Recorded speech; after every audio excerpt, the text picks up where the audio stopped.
కాంగ్రెస్ పాలనలో బస్తీ దవాఖానాలు అధ్వానంగా తయారయ్యాయని మాజీ మంత్రి హరీష్ రావు మండిపడ్డారు.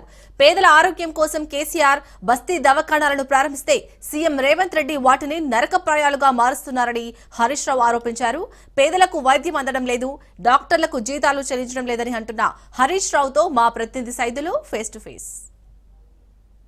షేర్లింగంపల్లి బస్తీ దవాఖానా సందర్శించారు మాజీ మంత్రి హరీష్ రావు. ప్రస్తుతం మనతో మాట్లాడేందుకు మాజీ మంత్రి హరీష్ రావు గారు. సార్ చెప్పండి, బస్తీ దవాఖానా సందర్శించారు, ఎటువంటి సమస్యలు మీకు మీ దృష్టికి వచ్చాయి? నేరుగా ఇక్కడ ఉన్నటువంటి డాక్టర్లను అడిగి తెలుసుకున్నారు, పేషెంట్లను అడిగి తెలుసుకున్నారు, ఏం చెప్పారు సార్?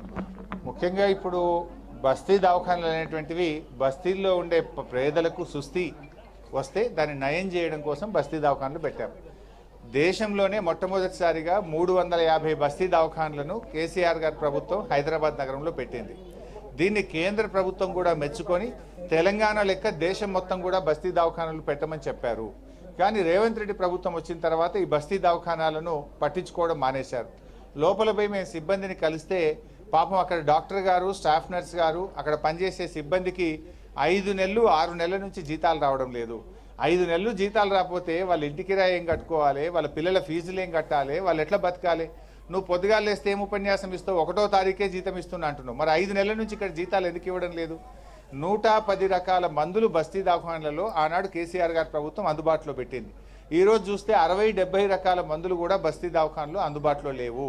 అంటే మందులు లేవు, కనీసం మినిమం ట్యాబ్లెట్స్ కూడా అందుబాటులో లేవు. టీ డయాగ్నోస్టిక్స్ ద్వారా 134 రకాల పరీక్షలు గతంలో చేసేవాళ్ళం. కానీ ఈరోజు చూస్తే అక్కడ ముఖ్యమైనటువంటి థైరాయిడ్ టెస్ట్లకు సంబంధించి రీఏజెంట్ సప్లై లేక కూడా పరీక్షలు కూడా నిలిచిపోయినాయి. అంటే నీకు టీ డయాగ్నోస్టిక్ పరీక్షలు నిలిచిపోయినాయి, మందుల సప్లై నిలిచిపోయింది, ఉద్యోగస్తులకు జీతాలు రావు, బస్తీ దవాఖానాలు ఇలా కుంటుపడే పరిస్థితి తెచ్చినాడు. కనీసం ఒక్కనాడన్నా వైద్య ఆరోగ్య శాఖ రివ్యూ చేసినవా, బడ్జెట్ ఇస్తున్నావా? మేము టిమ్స్ ఆసుపత్రులు స్టార్ట్ చేస్తే 2 ఏళ్ళే వాటిని మూలకే పెట్టినావు. వరంగల్ హెల్త్ సిటీని ఆన్నే బండుకోబెట్టినావు. కేసీఆర్ కిట్ బంద్ చేసినావు, న్యూట్రిషన్ కిట్ బంద్ చేసినావు. ఇవాళ మెడికల్ కాలేజీల్లో పిల్లలకు స్టైఫండ్ రానటువంటి పరిస్థితి ఉంది. ఆరోగ్యశ్రీ 1400 కోట్లు బకాయిలు విడుదల చేయకపోవడం వల్ల ఆరోగ్యశ్రీ ఆసుపత్రుల్లో ఇవాళ సేవలు నిలిచిపోయే పరిస్థితి ఏర్పడ్డది. Employees health insurance scheme, journalist health insurance scheme 2 కూడా నిలిచిపోయినాయి. మందుల సరఫరా కూడా లేనటువంటి పరిస్థితి ఉంది. పూర్తిగా రేవంత్ రెడ్డి పాలనలో వైద్యం అటకెక్కింది, పేదలకు న్యాయం జరగడం లేదు. అందుకే మేము ఈ ప్రభుత్వాన్ని డిమాండ్ చేస్తున్నాం, ఇప్పటికైనా రేవంత్ రెడ్డి కళ్ళు తెరువు. ఎంతసేపు నీ కిట్టి నిండడం మీద రివ్యూ చేయడం కాదు, పేద ప్రజల గురించి ఆలోచించు. బస్తీ దవాఖానాలో అన్ని రకాల మందులు సప్లై చేయి, అన్ని రకాల పరీక్షలు జరిగేటట్టు చూడు. ఆ సిబ్బందికి పెండింగ్లో ఉన్న 5 నెలల జీతాలు చెల్లించి నెల 1వ తారీఖు బస్తీ దవాఖానాల ప్రజలకు జీతాలు వచ్చేటట్టు చూడాలని డిమాండ్ చేస్తున్నాం. అనేక సమస్యలు బస్తీ దవాఖానాలు ఉన్నాయి. ముఖ్యంగా బస్తీ దవాఖానాల్లో గతంలో బీఆర్ఎస్ పార్టీ టైంలో ముఖ్యమంత్రి కేసీఆర్ ఉన్నప్పుడు అనేక బస్తీ దవాఖానాలు గ్రేటర్ హైదరాబాద్లో తీసుకొచ్చాం. కానీ ఇవాళ బస్తీ దవాఖానాలన్నీ కూడా మూతపడే పరిస్థితి వచ్చింది. బస్తీ దవాఖానాలకి డాక్టర్స్ జీతాలు లేక అనేక ఇబ్బందులు పడుతున్నారు, పేషెంట్లు కూడా రావడం లేదు, అక్కడ చేయాల్సిన టెస్టులు కూడా సరిగా చేయడం లేదని చెప్పేసి కూడా మాజీ మంత్రి హరీష్ రావు చెప్తున్నాడు. వీడియో జర్నలిస్ట్ భరత్తో సైదులు రాజు, షేర్లింగంపల్లి నుంచి. తిరుమల శ్రీవారికి భక్తులు భారీగా విరాళాలు అందించారు. గత 11 నెలల్లో రికార్డు స్థాయిలో 918.6 కోట్ల రూపాయలు వచ్చాయి. అన్నప్రసాదం, శ్రీవాణి ట్రస్టులకు అత్యధికంగా విరాళాలు అందించారు భక్తులు. ఆన్లైన్ ద్వారానే ఆలయానికి ఎక్కువ మంది దాతలు విరాళాలు సమర్పిస్తున్నారు. దాతలకు తగిన గౌరవం, సదుపాయాలు కల్పించడంలో ఎక్కడా లోపం తలెత్తకూడదని అధికారులను టీటీడీ చైర్మన్ ఆదేశించారు. ట్రస్టులకు విరాళాలతో పాటు పలు నిర్మాణాలు, యంత్రాల కొనుగోలు, సాంకేతిక అభివృద్ధికి సంపూర్ణ సహకారం అందిస్తున్నారు దాతలు. తిరుమల శ్రీవారికి భక్తులు భారీగా విరాళాలు అందించారు. గత 11 నెలల్లో రికార్డు స్థాయిలో 918.6 కోట్ల రూపాయలు వచ్చాయి. అన్నప్రసాదం, శ్రీవాణి ట్రస్టులకు అత్యధికంగా విరాళాలు అందించారు భక్తులు. ఆన్లైన్ ద్వారానే ఆలయానికి ఎక్కువ మంది దాతలు విరాళాలు సమర్పిస్తున్నారు. దాతలకు తగిన గౌరవం, సదుపాయాలు కల్పించడంలో ఎక్కడా లోపం తలెత్తకూడదని అధికారులను టీటీడీ చైర్మన్ ఆదేశించారు. ట్రస్టులకు విరాళాలతో పాటు పలు నిర్మాణాలు, యంత్రాల కొనుగోలు, సాంకేతిక అభివృద్ధికి సంపూర్ణ సహకారం అందిస్తున్నారు దాతలు.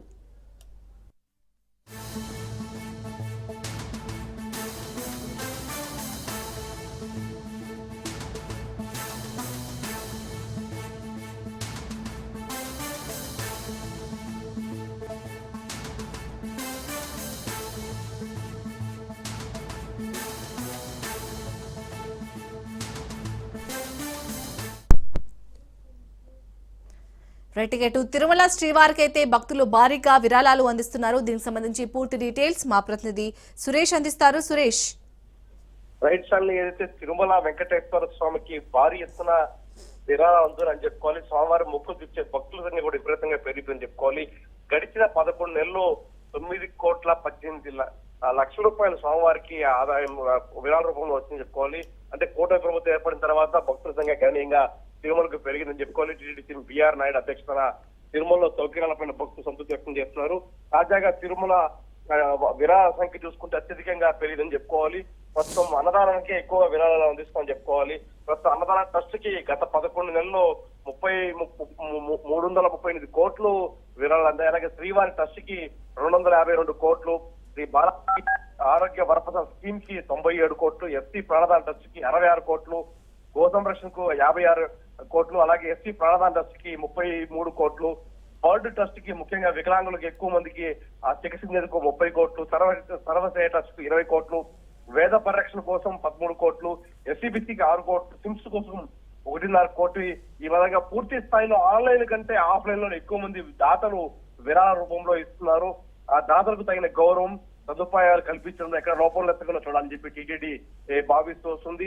ట్రస్ట్ కు సంబంధించి పూర్తిగా అటు విరాళాలు కాకుండా ఆర్థిక రూపంలో కాకుండా యంత్రాలు నిర్మాణ రూపంలో, మరోవైపు ఆరోగ్య సంబంధించిన పద్మావతి హాస్పిటల్ కి అత్యాధునిక టెక్నాలజీ కలిగిన యంత్రాల కొనుగోలు సంబంధించి దాతల రూపంలో చాలా మందికి శ్రీ వెంకటేశ్వర స్వామికి మొక్కులు చెల్లించుకుంటా చెప్పుకోవాలి. దాదాపు 2024 నవంబర్ 1 నుంచి అక్టోబర్ 16 తేదీ వరకు 918 కోట్లు విరాళ రూపంలో రికార్డు స్థాయిలో వచ్చిందని చెప్పుకోవాలి. ఎన్నడూ లేని విధంగా వెంకటేశ్వర స్వామి ఆదాయం విపరీతంగా పెరుగుతుంది. దాతల రూపంలో ఇచ్చిన సంఖ్య కూడా విపరీతంగా పెరుగుతుందని చెప్పుకోవచ్చు. Right, thank you Suresh.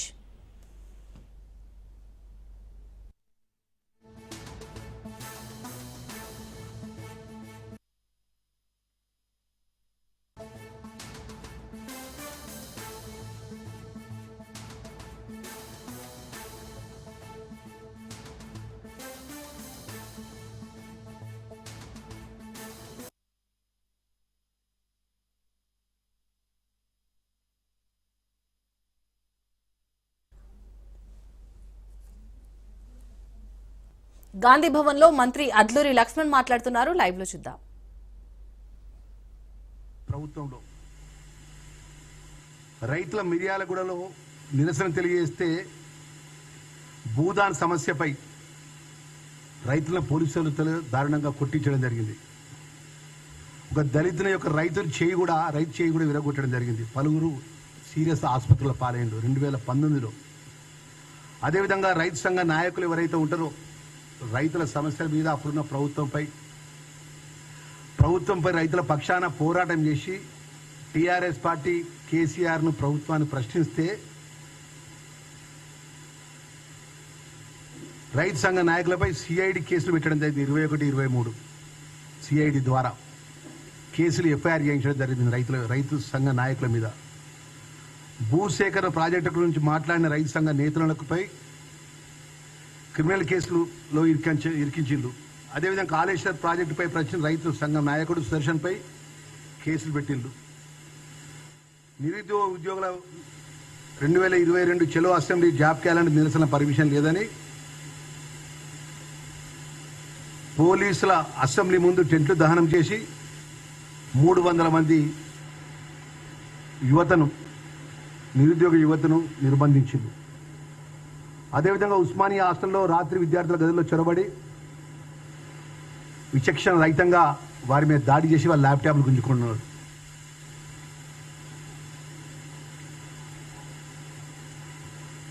ఇక ఈరోజు ప్రజల మధ్యలో, ప్రభుత్వం మధ్యలో, అన్ని వర్గాల మధ్యలో వారధిగా ఉండే మా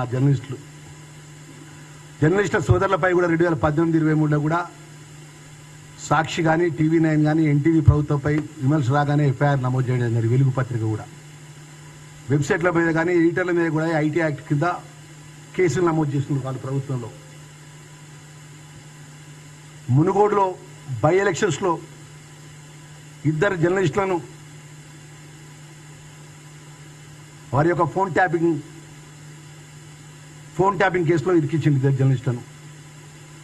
గోదావరి ఖనిజ ప్రాజెక్టు వద్ద గిరిజన మహిళలపై దాడి చేసిన 2020లో మైనింగ్ వ్యతిరేకంగా నిరసన చేసిన గిరిజన మహిళలను పోలీసులు లాక్కొని తీసుకెళ్లి జీబులో బలవంతాన కూర్చోబెట్టి అరెస్ట్ చేసి కేసులో పాలు చేసింది. మహిళా సంఘాలపై NHRCలో ఫిర్యాదు చేస్తే ప్రభుత్వం ఒక మాట కూడా దానికి జవాబు చెప్పలేదు. గిరిజనుల భూసేకరణ మీ అందరికీ తెలుసు. తెలంగాణ రాష్ట్రంలో గిరిజనులు కానీ, దళితులు కానీ, బీసీలు కానీ, అట్టడుగు వర్గాలు తెలంగాణ ఉద్యమంలో ముందు వరుసలో ఉండి వారి జీవితాలు బలిదానం చేసుకున్న వర్గాలు ఆ వర్గాలు. ఆ రోజు తెలంగాణ ఉద్యమం లోపల ఎవరు పిలుపునిచ్చినా, ఏ పార్టీ పిలుపునిచ్చినా ముందు వరుసలో నిలబడి కొట్లాడిన వాళ్ళు దళితులు, గిరిజనులు, బలహీన వర్గాలు, యువత అంతా కూడా ప్రాణాలు పణంగా పెట్టి తెలంగాణ ఉద్యమంలో ముందు నిలబడబడినటువంటి ఆ వర్గాలకు కూడా వారి యొక్క న్యాయమైన ఒకటి ఏదైతే భూ హక్కు కోసం కొట్లాడితే మరి ఆ రోజు భద్రాచలం కానీ, అల్లూరులో కానీ, ములుగురు ప్రాంతాల్లో పోలవరం మానవ హక్కుల ఉల్లంఘనలు జరిగాయి. భూసేకరణ వ్యతిరేకంగా గిరిజన మహిళలు కూడా పోలీసులు తీసుకెళ్లి అరుణాచల, కుంటాల, అచ్చరావుపేట, వాజేటి మండలాల్లో భూసేకరణ వ్యతిరేక నిరసన. అమెరికాలో చదువుకుంటున్న విదేశీ విద్యార్థులకు ఊరట లభించింది. H1B వీసా ఫీజు చెల్లింపుల విషయంపై అమెరికా పౌరసత్వం వలస సేవల సర్వీస్ కీలక ప్రకటన చేసింది. H1B వీసా కోసం పెంచిన $1,00,000 ఫీజు దేశ బయట నుంచి వచ్చే దరఖాస్తులకు మాత్రమే వర్తిస్తుందని స్పష్టం చేసింది. అమెరికాలో చదువుకొని ఉద్యోగాల కోసం H1B వీసా దరఖాస్తు చేసుకునే విదేశీ విద్యార్థులు $1,00,000 చెల్లించాల్సిన అవసరం లేదని తెలిపింది. అయితే బయట దేశాల నుంచి వచ్చే దరఖాస్తుదారులు మాత్రం ఈ మొత్తం చెల్లించాల్సి ఉంటుందని స్పష్టం చేసింది. అమెరికాలో ఉద్యోగం చేయాలనుకునే విదేశీయులు ముందుగా కొన్నేళ్లు అక్కడ చదవాల్సి ఉంటుంది.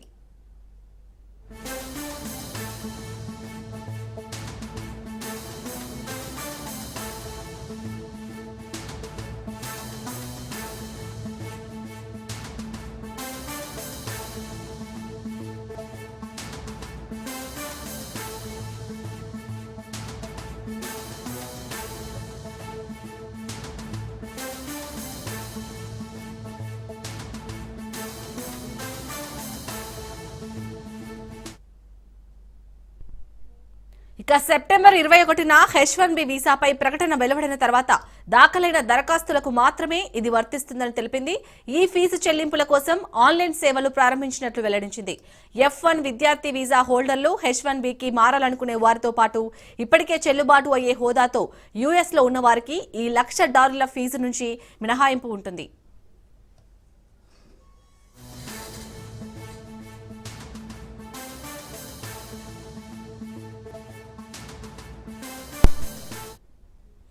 ఫ్లైట్ టికెట్ అమెరికాలో ఎవరైతే చదువుకుంటున్నారో విదేశీ విద్యార్థులు వారికైతే భారీ ఊరట లభించినట్టే అనుకోవాలి. దీనికి సంబంధించి పూర్తి డీటెయిల్స్ మా ప్రతినిధి మధు అందిస్తారు. మధు, ఇటు H1B వీసా ఫీజు చెల్లింపుల విషయంపై అయితే అమెరికా ఒక క్లారిటీ ఇచ్చింది. అప్డేట్స్ ఏంటి? ఒకటే చాలా వరకు కూడా ఒక డౌట్ అయితే ఉంది. H1 వీసాకు సంబంధించి $1,00,000 ఏవైతే ఉన్నాయో అది ఎవరు పే చేయాలి, ఎవరు పే చేయకూడదు, ఎవరికి అర్హతలు ఉన్నాయి అనే దానికి సంబంధించి ఒక క్లారిటీ అయితే ఇప్పటి వరకు వచ్చిందని చెప్పవచ్చు. ఇప్పటి వరకు కూడా అంటే గతంలో చూసుకుంటే మాత్రం అందరూ కట్టాలేమో, ప్రతి ఒక్కరూ కూడా H1 వీసాకు సంబంధించి అప్లై చేసేటటువంటి ప్రతి ఒక్కరు కూడా విదేశాలకు సంబంధించినటువంటి అంటే అమెరికాకు సంబంధించినటువంటి వాళ్ళు కాకుండా ఇతర దేశాలకు సంబంధించినటువంటి వాళ్ళు కూడా ఈ డబ్బులు కట్టాలేమో అనేటటువంటి డౌట్స్ అయితే ఉన్నాయి. కానీ పూర్తిగా కూడా దీనికి సంబంధించి అమెరికా ఒక పూర్తి స్థాయి క్లారిటీ అయితే ఇచ్చింది. ఎవరైతే అమెరికాకు సంబంధించి అమెరికాలోనే ఉంటూ అక్కడ చదువుకునేటటువంటి వారు ఎవరైతే ఉంటారో అక్కడ చదువుకొని ఉద్యోగాల కోసం ప్రయత్నించేటటువంటి వారు ఈ $1,00,000 కట్టాల్సినటువంటి అవసరం లేదు. అలా కాకుండా ఇతర దేశాలకు సంబంధించినటువంటి వాళ్ళు కొత్తగా ఎవరైతే H1 వీసా కోసము ప్రయత్నాలు చేస్తూ ఉంటారో అటువంటి వారు మాత్రమే ఈ అమౌంట్ పే చేయాలి అనేటటువంటి విషయాన్ని అయితే క్లారిటీ ఇచ్చారు. ఒకటి ప్రధానంగా అంటే విదేశాలకు అంటే అమెరికాకు సంబంధించినటువంటి వాళ్ళు ఎవరైనా సరే ఇతర దేశాలకు సంబంధించినటువంటి వాళ్ళు అమెరికాకు వచ్చి ఇక్కడ చదువుకొని ఉండి ఆ చదువుకున్న తర్వాత ఉద్యోగాల కోసం ప్రయత్నం చేసేటటువంటి వారు ఎవరైతే ఉన్నారో వాళ్ళకి ఎటువంటి ఫీజు లేదు. ఈ $1,00,000కి సంబంధించినటువంటి వ్యవహారం ఏదైతే ఉందో దానికి ఎక్కడా కూడా ఎటువంటి ప్రాబ్లం లేదు. కానీ ఎవరైతే కొత్తగా రావాలి అనుకున్నా వాళ్ళకు మాత్రమే ఇది వర్తిస్తుంది అనేటటువంటి విషయాన్ని అయితే స్పష్టంగా చెప్పారు. చెప్పడం జరిగింది. అండ్ మోర్ ఓవర్ ఇప్పుడు ఆల్రెడీ అక్కడ ఉంటున్నటువంటి వాళ్ళు, అమెరికాలో విదేశాలకు సంబంధించినటువంటి వాళ్ళు ఎవరైతే అమెరికాలో ఉంటున్నారో, అమెరికాలోనే ఉంటూ అక్కడే చదువుకొని అండ్ మోర్ ఓవర్ అక్కడ ఉద్యోగ ప్రయత్నాలు ఎవరైతే చేస్తూ ఉంటారో వాళ్ళకు మాత్రం ఎటువంటి ఫీజు చెల్లించాల్సినటువంటి అవసరం లేదు అనేటటువంటి దానిపైన అయితే ఒక క్లారిటీ అమెరికా గవర్నమెంట్ ఇచ్చింది. Right, thank you Madhu.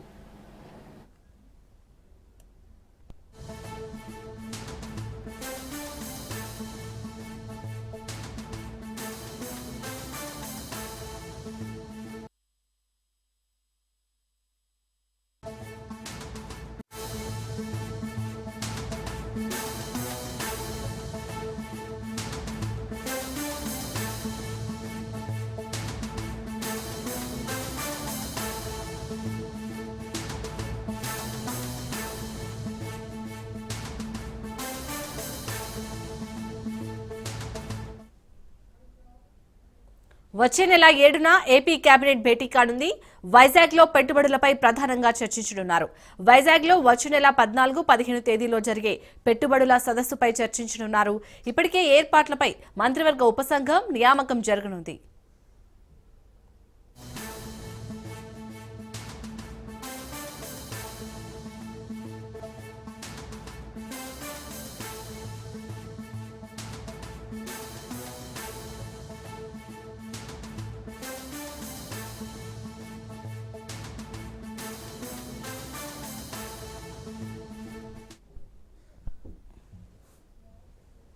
వచ్చే నెల 7న ఏపీ కేబినెట్ భేటీ కానుంది. వైజాగ్ లో పెట్టుబడులపై ప్రధానంగా చర్చించనున్నారు. వైజాగ్ లో వచ్చే నెల 14, 15 తేదీల్లో జరిగే పెట్టుబడుల సదస్సుపై చర్చించనున్నారు. ఇప్పటికే ఏర్పాట్లపై మంత్రివర్గ ఉపసంఘం పర్యవేక్షిస్తుంది.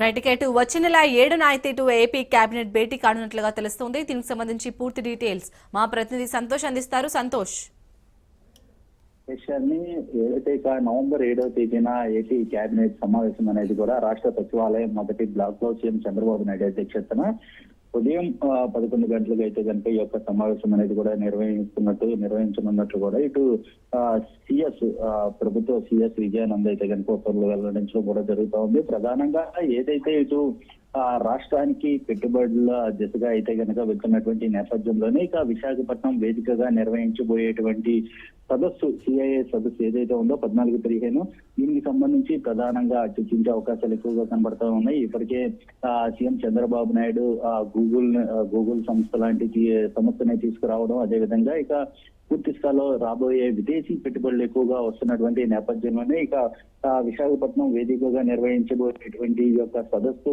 విజయవంతంగా నిర్వహించాలంటూ కూడా ఇటు మంత్రులకి దిశానిర్దేశం అనేది కూడా సీఎం చంద్రబాబు నాయుడు ఇప్పటికే చేయడం కూడా జరుగుతూ ఉంది. దీనికి సంబంధించి ఇప్పటికే మంత్రులకి బాధ్యత ఇవ్వడంతో పాటు ఒక మంత్రివర్గ ఉపసంఘం అనేది కూడా ఏర్పాటు చేయడం జరుగుతూ ఉంది. ప్రధానంగా ఇక రాష్ట్రంలో నెలకొల్పేటువంటి ప్రభుత్వ ఏదైతే ఇటు సంస్థలకి భూ కేటాయింపులు ఏమి ఉంటాయో వాటికి సంబంధించినటువంటి అంశాలపై కూడా ఈ యొక్క కేబినెట్ లో ప్రస్తావించనున్నట్టు కూడా తెలుస్తూ ఉంది. అంతేకాకుండా ఇటు అమరావతి రాజధానికి సంబంధించినటువంటి అంశాలపై కూడా ప్రధానంగా తెచ్చుకొచ్చే అవకాశాలు అయితే ఎక్కువగా కనబడుతున్నట్టు తెలుస్తూ ఉంది. ఇక పర్యాటక శాఖ అభివృద్ధి చేసే దిశగా అయితే కనుక ప్రభుత్వం ప్రణాళికలు సిద్ధం చేసినటువంటి నేపథ్యం. అంతేకాకుండా ఇటు రైతులకి సంబంధించినటువంటి అంశాలపై కూడా ఇక ఈ యొక్క కేబినెట్ లో చర్చించే అవకాశాలు ఎక్కువగా కనబడుతూ ఉన్నాయి. మొత్తంగా చూసుకున్నట్లయితే కనుక ఈ యొక్క ఏదైతే 7వ తేదీన ఏపీ కేబినెట్ భేటీలో అయితే కనుక ప్రధానమైనటువంటి తెచ్చుకొచ్చే అవకాశాలు ఎక్కువగా కనబడుతూ ఉంటాయి. ఎందుకంటే ఇప్పుడు విదేశీ పర్యటన కావచ్చు, సీఎం చంద్రబాబు నాయుడు వచ్చే నెల 4, 5 తేదీల్లో కూడా ఇక విదేశీ పర్యటన అనేది చేయబోతున్నటువంటి నేపథ్యంలోనే ఇక విదేశీ పర్యటన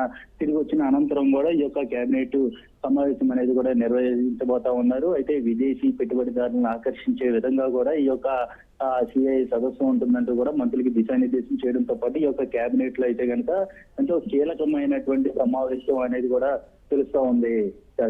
right, thank you Santosh.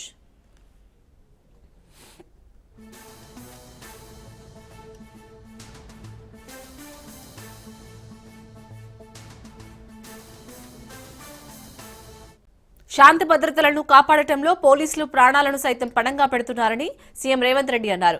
Goshamahal police grounds లో పోలీస్ అమరవీరుల సంస్మరణ కార్యక్రమానికి సీఎం ముఖ్య అతిథిగా హాజరయ్యారు. విధి నిర్వహణలో వీరమరణం పొందిన పోలీసులకు శ్రద్ధాంజలి ఘటించారు. చనిపోయిన కానిస్టేబుల్ ప్రమోద్ కుటుంబాన్ని అన్ని విధాలుగా ఆదుకుంటామని సీఎం రేవంత్ రెడ్డి అన్నారు. 300 గజాల ఇంటి స్థలంతో పాటు ₹1 కోటి పరిహారం ప్రకటించారు. అలాగే వెల్ఫేర్ బోర్డుల నుంచి వచ్చే పరిహారం అందజేస్తామని ప్రకటించారు.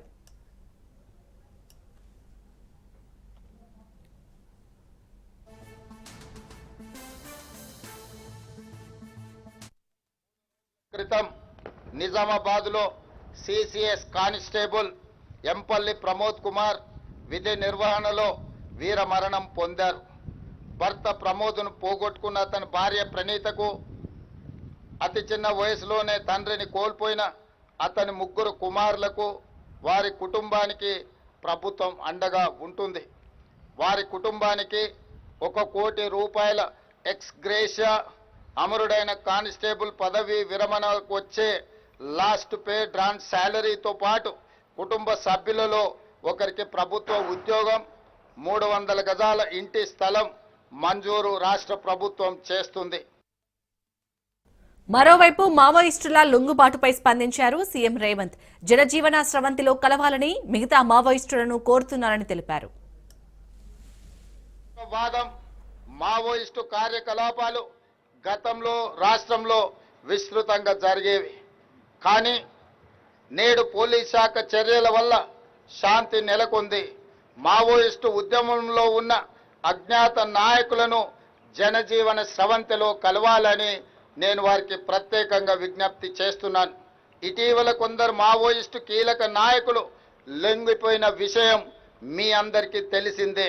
అజ్ఞాతంలో ఉన్న మిగిలిన మావోయిస్టులు కూడా జనజీవన స్రవంతిలో కలిసిపోయి దేశాభివృద్ధిలో భాగస్వాములై తెలంగాణ రాష్ట్ర పునర్నిర్మాణంలో వారి యొక్క వంతు కర్తవ్యాన్ని నిర్వహించాల్సిందిగా మావోయిస్టులకు ఈ వేదిక మీద నుంచి విజ్ఞప్తి చేస్తున్నా.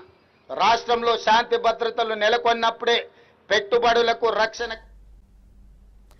రసూల్పుర బస్తీ దవాఖానకు వస్తున్న పేషెంట్లకు గడువు ముగిసిన మందులు ఇచ్చిన షాకింగ్ ఘటన బీఆర్ఎస్ తనిఖీలో బయటపడింది.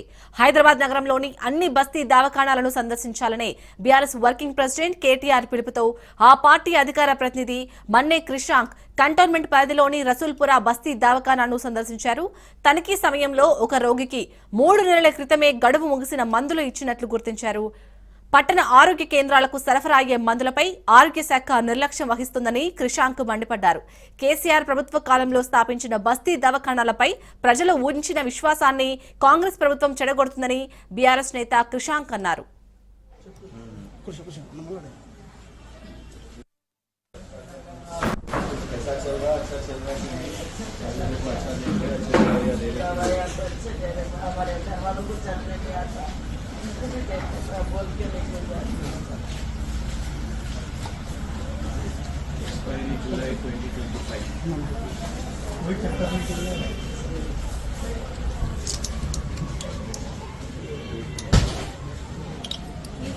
ये अभी दिया मैं आपको अभी ले लेके कुछ आप आए कुछ మిమ్మల్ని తప్పు పట్టాలని కాదు, కానీ మేము ఏంటంటే బస్తీ దవాఖానా ఈరోజు సిటీ మొత్తం కూడా, ఎందుకంటే కేసీఆర్ గారి ప్రభుత్వంలో బస్తీ దవాఖానాలు ఏర్పడి ఆరోగ్య తెలంగాణ ఉండాలని పర్టికులర్లీ హైదరాబాద్లో ప్రతి బస్తీలో బస్తీ దవాఖానాలు ఏర్పాటు చేశారు. ఈరోజు కేటీఆర్ గారు ఒక దగ్గర, హరీష్ రావు గారు ఒక దగ్గర, అన్ని నియోజకవర్గాలు మన కంటోన్మెంట్లో కూడా వర్కులు కూడా వీళ్ళ కోసం పెట్టిన బస్తీ దవాఖానా ఎట్లా నడుస్తుందని వచ్చింది. But it is really shocking అమ్మా. వారు ఇప్పుడు నాకు ఎదురొచ్చారు, వారు ఇచ్చిన టాబ్లెట్స్ మీ డోర్ స్టెప్ బయటనే. దీని ఎక్స్పైరీ జూలై 2025. ఎట్లా year in October, expiry July 2025. A tablet ఇది? ఏం క్యాప్సూల్ ఇది?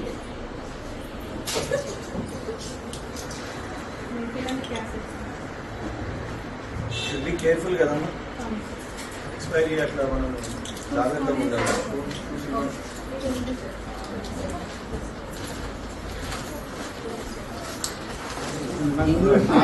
ఇవ్వలేదు మమ్మల్ని, సడన్ గా మేము వచ్చినాం. ఆమె డోర్ బయటికి రాగానే జాగ్రత్తగా ఉండాలి.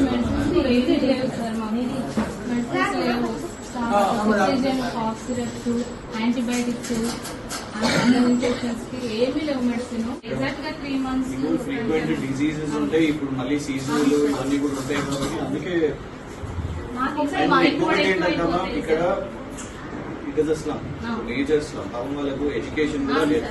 మైనారిటీస్ ఉన్నారు, ముస్లిం మైనారిటీ ఉన్నారు, వాళ్ళు చదువులేదు, వాళ్ళు తీసుకుని వెళ్ళిపోతారు, వేసుకుంటారు. వాళ్ళకి ఏమి ఇచ్చింది ఏం లేదని కూడా ఉండదు. మీ మీద నమ్మకం, డిస్క్రిప్షన్ కూడా ఏమి ఉండదు కాబట్టి వాళ్ళకి తెలియదు. సో ఆ నమ్మకాన్ని we have to stand for that. Me salary ఎంత? రసూల్పుర బస్తీ దవాఖానాకు వస్తున్న పేషెంట్లకు గడువు ముగిసిన మందులు ఇచ్చిన షాకింగ్ ఘటన బీఆర్ఎస్ తనిఖీలో బయటపడింది. హైదరాబాద్ నగరంలోని అన్ని బస్తీ దవాఖానాలను సందర్శించాలని బీఆర్ఎస్ వర్కింగ్ ప్రెసిడెంట్ కేటీఆర్ పిలుపుతో ఆ పార్టీ అధికార ప్రతినిధి మన్నే క్రిషాంక్ కంటోన్మెంట్ పరిధిలోని రసూల్పుర బస్తీ దవాఖానాను సందర్శించారు. తనిఖీ సమయంలో ఒక రోగికి 3 నెలల క్రితమే గడువు ముగిసిన మందులు ఇచ్చినట్లు గుర్తించారు. పట్టణ ఆరోగ్య కేంద్రాలకు సరఫరా అయ్యే మందులపై ఆరోగ్య శాఖ నిర్లక్ష్యం వహిస్తుందని క్రిషాంక్ మండిపడ్డారు. కేసీఆర్ ప్రభుత్వ కాలంలో స్థాపించిన బస్తీ దవాఖానాలపై ప్రజలు ఉంచిన విశ్వాసాన్ని కాంగ్రెస్ ప్రభుత్వం చెడగొడుతుందని బీఆర్ఎస్ నేత క్రిషాంక్ అన్నారు. బస్తీ దవాఖానాలు హైదరాబాద్ లో ఉన్న బస్తీ ప్రజలకు, పేద సామాన్య స్లమ్స్ లో ఉన్న ప్రజలకు బస్తీ దవాఖానా అందాలి, వాళ్ళకు ఉచితంగా వైద్య సేవలు అందాలని ఈ బస్తీ దవాఖానాలు మొదలైనవి. మేము వస్తూనే ఎంట్రీలో ఒక మహిళ మందులు తీసుకొని బయటికి వెళ్ళాం. చూస్తే తన చేతిలో ఎక్స్పైరీ అయిపోయిన మందులు తన చేతిలో. ఇక్కడ రసూల్పురాలో మేజర్గా ఇది ఒక స్లమ్, చదువు రాదు, ముస్లిం మైనారిటీలు ఎక్కువ ఉంటారు. వాళ్లకు నమ్మకం ఏంటంటే కేసీఆర్ మాకు బస్తీ దవాఖానా మొదలుపెట్టిండు, ఇక్కడ ప్రభుత్వ సేవలు అందుతాయి, ఉచితంగా సేవలు అందిస్తారు, ఉచితంగా మమ్మల్ని చెక్ చేసి మాకు మందులు ఇచ్చి పంపుతారు అని వాళ్ళకి ఆ నమ్మకం ఉంది. కానీ ఇట్లా ఎక్స్పైరీ టాబ్లెట్లు అయితే చేయొద్దు, ఎంప్లాయీస్ని టార్గెట్ చేయొద్దు. వాళ్ళు ఏంటంటే అడ్జస్ట్ చేసుకుంటున్నారు, మందులు సరైన సమయానికి వస్తలేదని వాళ్ళు బాధలు చెప్తున్నారు. సంగారెడ్డి నుంచి ఇక్కడ 2 ఎంప్లాయీస్ ఉన్నారు, స్టాఫ్ ఉన్నారు, వాళ్ళిద్దరు వాళ్ళ కంటకాయలు పెట్టుకునే పరిస్థితి. 5 నెలల నుంచి వాళ్ళకి జీతాలు రాలేదు. సంగారెడ్డి నుంచి ఇక్కడి వరకు వస్తుంటారు. దయచేసి రేవంత్ ప్రభుత్వం కక్షపూరితంగా కేసీఆర్ గారు ఆనవాళ్ళను గుర్తు చేస్తా అని ఇవాళ బస్తీ దవాఖానాల మీద కక్ష పెట్టుకోవద్దు. అయినా ఇక్కడ తాకిడి ఎక్కువ, ఇక్కడ జనాభా ఎక్కువ, వేల మంది ఇక్కడ రెగ్యులర్గా వస్తూ ఉంటారు. సో ఇంత తాకిడిలో కూడా వాళ్ళు ఏనాడు డ్యూటీస్ ఆపకుండా వాళ్ళ జీతాలు రాకపోయినా కూడా ఇవాళ వాళ్ళు కష్టపడుతున్నారంటే వాళ్ళని ఆడుకోవాల్సిన బాధ్యత రేవంత్ ప్రభుత్వానికి ఉంది. దయచేసి చేతులు జోడించి రేవంత్ గారిని అడుగుతున్నాం, కేసీఆర్ గారిని మీరు రాజకీయంగా ఏం చేయాలో రాజకీయంగా చేయండి.